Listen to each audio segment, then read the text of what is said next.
RSS के अध्यक्ष या कर्ता धर्ता जिस तरीके से बयान देते हैं कि इस हिंदुस्तान का में रह रहे लोगों का जो डीएनए है वो एक ही है, तो फिर दीपक यानी मोहम्मद दीपक के लिए ये आरएसएस साहब चुप क्यों हैं?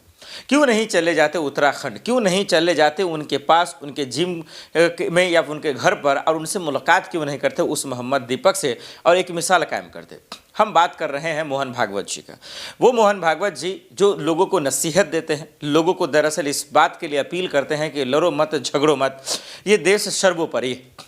लेकिन क्या सिर्फ बातों में ही बतौलेबाजी दिखती है आपकी? क्या आपके अंदर, आपके सीने में वो देशभक्ति नहीं है जो एक मिसाल देना चाहिए? आज उसी उत्तराखंड में दरअसल रह रहे मोहम्मद दीपक की चर्चा सिर्फ मुसलमान नहीं कर रहा, वो हिंदुस्तान के तमाम लोग कर रहे हैं जिन्हें हिंदुस्तान की फ़िक्र है, जिसे हिंदुस्तान की व्यवस्थाओं की फ़िक्र है, संविधान, लोकतंत्र और सिस्टम का फ़िक्र है। वो तमाम लोग उन्हें सलाम ठोक रहा है कि एक उस भीड़ के सामने वो खड़ा हुआ जो हिंदुस्तान को तोड़ने की बात करता है, जो कानून व्यवस्था से आगे बढ़कर बात करता है। और वो बात क्या है? दंगाई का रूप, गुंडाई का रूप। अब वो कभी भी सिर्फ और सिर्फ पब्लिक सर्वेंट ही कर सकता है। यानी कहने का ये मतलब है पब्लिक सर्वेंट जिसको सरकार जिम्मेदारी दी हो, जिसको समाज ने जिम्मेदारी दी हो कि भाई आप वर्दी पहनिए और हिंदुस्तान में रह रहे लोगों की हिफाजत कीजिए आईपीसी की धारा के तहत, संविधान की धारा के तहत। लेकिन हमारा आप देख रहे हैं कि पुलिस तो पुलिस, समाज भी इन दिनों जो है कुछ बख्शक बनते चले आ रहे हैं, गुंडा का रूप ले रहे हैं। चाहे उसको आप संगठन का नाम दे दीजिए, चाहे वो आरएसएस से जुड़े हों या फिर बजरंग दल से जुड़े हो या किसी भी समाज से जुड़े हो। बहुत सारी तस्वीरें हमारा आप देख रहे हैं। कानपुर में हो तो वर्दी के शक्ल में दरोगा ही बलात्कार कर रहा है, और नागरिक के रूप में हम देख रहे हैं कि कई लोग जो है उससे ज़्यादा आकर जो है लोगों की हत्या कर रहे हैं, दिन दहाड़े गुंडागर्दी कर रहे हैं। मोहम्मद दीपक ने बहुत सारी मिसाल कायम की कि एक 70 से 75 साल के बुजुर्गों की हिफाजत की। उन्होंने सिर्फ दुकान का नाम बाबा रखा, यही उनका गुनाह था। संविधान ये हक देता है कि कोई भी किसी का नाम रख सकता है, ये देश सबका है। लेकिन इसके बावजूद बजरंग दल के लोगों को लगता है कि हम धर्म के रक्षक हैं, हम कानून से बड़े हैं, हम जो चाहे कर सकते हैं, हमारे पास सत्ता का संरक्षण है, पैसे की ताकत है और कुर्सी की जो है लालच तो ही है, कूट कूट के भरा पड़ा है, कोई हमारा कुछ बिगाड़ नहीं सकता, हम बच जाएंगे। और यही दिक्कत है कि आज हमारे और आपके बीच में जो है नफरती लोग जगह ले रहे हैं, जहर बोने वाले लोग जगह ले रहे हैं, और इस समाज में जो मासूम लोग हैं उनकी जानें जा रही हैं, उनको बेबसी से महसूस हो रहा है, असहज महसूस हो रहा है। मोहम्मद दीपक के साथ लाखों लोग आए। देखिए एक मंत्री ने, जी हाँ झारखंड के मंत्री हैं, उन्होंने 2 लाख का इनाम दिया, उसको भी उन्होंने ठुकरा दिया। मोहम्मद दीपक ने ठुकरा दिया। क्यों ठुकराया? उनको मालूम है कि भाई मुझे पैसे नहीं चाहिए। उनके एक बयान, बहुत अच्छा बयान दिया मोहम्मद दीपक ने। उन्होंने कहा कि मैं ना तो हिंदू हूँ ना मुसलमान हूँ, मैं इस देश के लिए सबसे बड़ा जो है पहले इंसान हूँ। मुझे आज न कल तो मरना है, ये तो सच्चाई है, आज न कल तो सबको मरना है। जब मैं मरूंगा तो भगवान के पास क्या जवाब दूंगा? वो तो ये नहीं पूछेगा ना कि मर के किस पंडित के पास जाना या किस मुल्ला के पास जाना। मरने के बाद तो भगवान के पास जाना है, और मरने के बाद जब भगवान के पास जाना है, जब खुदा के पास जाना है, जब अल्लाह के पास जाना है, तो फिर किसी धर्म के ठेकेदारों से क्यों डरना? अधर्म के धंधे करने वाले लोग हमेशा गंदा ही होते हैं, क्योंकि धर्म के धंधा करने वाले लोग जो हैं वो तमाशा नहीं करते, वो शोर नहीं मचाते। और मैं 100 बार कह चुका हूँ, जो अपना होते हैं वो अपनापन का ढंढोरा नहीं पीटते। ये देश अगर किसी का अपना है तो उसको सबका फिक्र होगा, ना कि सिर्फ एक समाज का फिक्र होगा। तो दीपक का ये देश है, ये देश हमारा है, इसलिए हम लोग हम सब की बात करते हैं। और संविधान में भी लिखा है with the people of India, हम भारतीय हैं, हम भारत के लोग हैं, ना कि हम सिर्फ बात करते हैं कि ये ब्राह्मणों का देश है, ये बजरंग दल का है, ये आरएसएस का है, ये मुसलमान का है। ऐसा तो कोई नहीं बात करता। तो फिर मोहम्मद दीपक के लिए मोदी जी की मुंह क्यों नहीं खुल रही, अमित शाह जी की मुंह क्यों नहीं खुल रही, योगी जी का मुंह क्यों नहीं खुल रहा, सीएम धामी जी का मुंह क्यों नहीं खुल रहा, और आरएसएस की तरफ से खास करके मोहन भागवत जी का मुंह क्यों नहीं खुल रहा, बाबा बागेश्वर जी का मुंह क्यों नहीं खुल रहा, बाबा रामदेव का मुंह क्यों नहीं खुल रहा? इन लोगों को तो एक मिसाल देनी चाहिए। हिंदू राष्ट्र बनाने चले हैं ये लोग, हिंदू जब दिक्कत में आते हैं तब तो इनकी मुँह नहीं खुलती। एमपी में जहरीली पानी पीकर लोगों की मौत हो जाती तब तो इनके मुंह नहीं खुलते। तो चलिए, इन लालची और बेशर्मों की बात मैं नहीं कर रहा हूँ, लेकिन वजीर आजम से तो अपील कर सकता हूँ, आरएसएस के मोहन भागवत से तो अपील कर सकता हूँ, क्योंकि उन्हीं की बदौलत ना सरकार है भाई, वो समर्थक हैं, मोदी जी तो दोस्त होंगे उनके।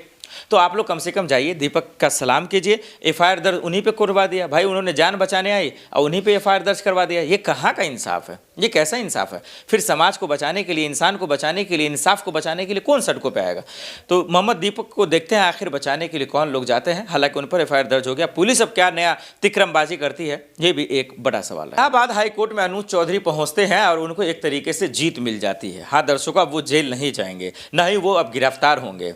जी, हम सीओ अनुज चौधरी की बात कर रहा हूँ। ये वही योगी जी के लाडले हैं, वो यही योगी जी के संरक्षक हैं, वो यही योगी जी के सहयोगी भी कह लीजिए, क्योंकि जिस तरीके से उन्हें मदद मिली है, जिस तरीके से योगी जी की तरफ से जो है उन्हें रक्षा मिली है, आप कह सकते हैं कि सरकार के आड़ में जो है उन्हें कानून व्यवस्था ने नहीं बचाया, उनको सरकार ने बचा लिया, उनकी ताकत ने बचा ली है। कैसे, आइए समझाते हैं। हमारा आप जानते हैं संभल में दंगा होता है, मस्जिद का सर्वे होना होता है, उसमें जय श्री राम के नारे भी लगते हैं। कुछ तत्व या कुछ गुंडे, नाकापोश गुंडे चले आते हैं। वो किसके थे आज तक पुलिस ये पता नहीं कर पाती है। अब पुलिस ने भेजा या किसी और ने भेजा, ये तो खैर खुदा ही जानेगा। हम और आपके पास इतनी ताकत तो है नहीं, जांच व्यवस्था हमारे हाथ में तो है नहीं, सरकार के हाथ में है। सरकार उसका अपना इस्तेमाल करती है अपने कुर्सी फायदे और नुकसान के लिए। लेकिन इस बीच में गोली तान देते हैं भाई अनुज चौधरी साहब। उनको वर्दी पहने रहते हैं तो उनको लगता है हम जो चाहे कर सकते हैं, लेकिन उनको इस बात का पता नहीं होता कि वो वर्दी तो पहने हुए हैं लेकिन वो समाज के नौकर हैं।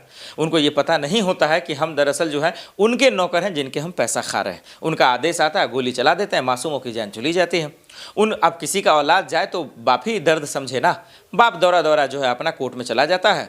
कोर्ट फिलहाल उस वक्त जो है किसी तरीके से कोर्ट में जाने का मतलब तो आप जानते हैं कि प्रक्रिया जटिल होती है, लंबी होती है, तो लंबा खिंचाएगा ही। खैर, किसी तरह से कोर्ट का आदेश आता है कि भाई ऐसे जो पुलिस की शक्ल में गुंडे भरे पड़े हैं, जो वर्दी के शक्ल में जो गुंडाई कर रहे हैं लोग, उनका तो इलाज होना चाहिए। चलिए उन पर एफआईआर दर्ज कीजिए भाई साहब। तो 20 से 25 पुलिस पर एफआईआर दर्ज करने के आदेश आ जाते हैं। योगी पुलिस की बात कर रहा हूँ, योगी सरकार के पुलिस में। लेकिन उसके बाद इनको मिर्ची लग जाती है कि भाई अदालत हमसे बड़ा कैसे हो गया, जज साहब हमसे बड़े कैसे हो गए, उनकी इतनी हिम्मत कैसे हो गई। चलो भाई फौरन फिर से जो है जज साहब का ट्रांसफ़र करो, हटाओ हटाओ हटाओ। भाई ट्रांसफ़र होता है, जज को हटा दिया जाता है। आप समझिए कि सत्ता बड़ा है, कुर्सी बड़ी है, पावर बड़ा है, या फिर अदालत बड़ी है या जज बड़ा है, बस आप समझते जाइएगा। उसके बाद भाई जज का ट्रांसफ़र हो जाता है, शोर शराबा होता है। इलाहाबाद हाई कोर्ट के वकील सड़कों पे आ जाते हैं, तमाम लोग इसका विरोध करते हैं। विरोध वही गिनती के 4 लोग करते हैं जिनको संविधान, लोकतंत्र और देश का फिक्र है। बाकी लोग तो मज़े लेते हैं, मज़े लेने के लिए है ही देश में लोग, तो वो तो हमारा आप देख रहे हैं। खैर आगे बढ़ते हैं। उसके बाद भाई साहब अनुज चौधरी दौड़े दौड़े इलाहाबाद हाई कोर्ट चले जाते हैं कि भाई महोदय जी, हम पे जो एफआईआर दर्ज किए हैं किस कानून के तहत किए हैं, किस लेवल पे किए हैं। और उसके बाद जो है इसका एफआईआर दर्ज का ये तमाम चीज़ें जो है कहते हैं कि भाई ये हमारे विरोध में है, ये हमारे खिलाफ में है। और उसके बाद जो पहुँच जाते हैं। और अब इस चीज़ को लेकर कहाँ भेज दिया गया है? अब भाई सुनवाई होगी अगले डेट में, मार्च के आसपास चला जाएगा, 7 मार्च के आसपास, अगर सही से मुझे याद है, क्योंकि बिना स्क्रिप्ट देखे हम लोग बोल रहे हैं दर्शकों। तो 7 के आसपास गया। अब सोचिए कितनी लंबी सुनवाई होगी। अब सोचिए जिसकी जानें गई हैं, जिसका घर बर्बाद हुआ है, अब सोचिए कितना, एक तो ऐसी ये लड़ाई लड़कर आ रहा था और अब कितनी बड़ी ये लड़ाई लड़ेगा। तो कितनी बड़ी बात है। आज हमारा आप देख रहे हैं कि पुलिस की शक्ल में, कानून व्यवस्था की शक्ल में हमारा ये उम्मीद करते हैं कि लोग महफूज रहेगा। कोई गुंडे मवाली अगर घूमेंगे तो वो उससे हमें बचा लेंगे। लेकिन हमारा आप देख रहे हैं कि उलट ही होता है। उसी मेरठ में एक माँ का मर्डर होता है, उसके बेटे को किडनैप कर लिया जाता है और उसके बाद उसी को जो है गलत ठहरा दिया जाता है। उसी हाथरस में एक बच्ची का बलात्कार होता है, उसके शव को रातों रात जला दिया जाता है। और हमारा आप देखते हैं कि फिर उसी के परिवार को डराया जाता है। तो जनता किसी को जो है सिविल सर्वेंट बनाती है या किसी को पुलिस की वर्दी में लाती है सिर्फ इसलिए कि वो उसकी हिफाजत करे। टैक्स का पैसा उसको इसीलिए मिलता है ताकि लोगों का हिफाजत कर सके, ना कि वो अय्याशी कर सके या गुंडा गर्दी कर सके। तो ये हमारा आप देख सकते हैं कि कैसे गैर जिम्मेदाराना काम हो रहा है। और यही वजह कि जब कोर्ट में जाने के बाद जटिल प्रक्रिया होती है तो उससे लोग हार जाते हैं, जीते जी हार जाते हैं। तो अब ये मामला बताने का ये है कि एक अनुज चौधरी की जगह जो जेल में होनी चाहिए था, जो सलाखों के पीछे होने चाहिए था, वो कोर्ट कचहरी के चक्कर में अब डेट पे डेट पड़ते जाएगा। अब मार्च महीने में चला गया। अब समझिए जिसके घर से एक बेटा गया है, एक लाडला गया है, कितनी मुश्किल से लोग अपने औलाद को पालता है, उसकी मौत का इंसाफ कैसे मिलेगा? तो ये हमारा आप समझ सकते हैं। हजारों केस ऐसे हैं जो बेकसूर हैं, जो बेगुनाह हैं, जिनकी जिंदगियां जेल में ही कट गई, लेकिन उसको आज तक इंसाफ नहीं मिला। लेकिन जो कसूरवार हैं, जिन्होंने गोलियां चलाई, जो आरोपी है, वो पैसे के बदौलत, वो कुर्सी के बदौलत वो सत्ता के बदौलत, वो पावर के बदौलत खुलेआम जो है बाहर घूम रहा है और उनको किसी चीज़ का डर नहीं है और उसको हजारों महफूजगी मिलती है। यही आज नए भारत में हम सबको देखता मिल रहा है। उम्मीद है कि सरकार इस पर एक्शन लेगी और उन पर कार्रवाई करेगी। आपकी क्या राय, हमें कमेंट कर जरूर बताइएगा।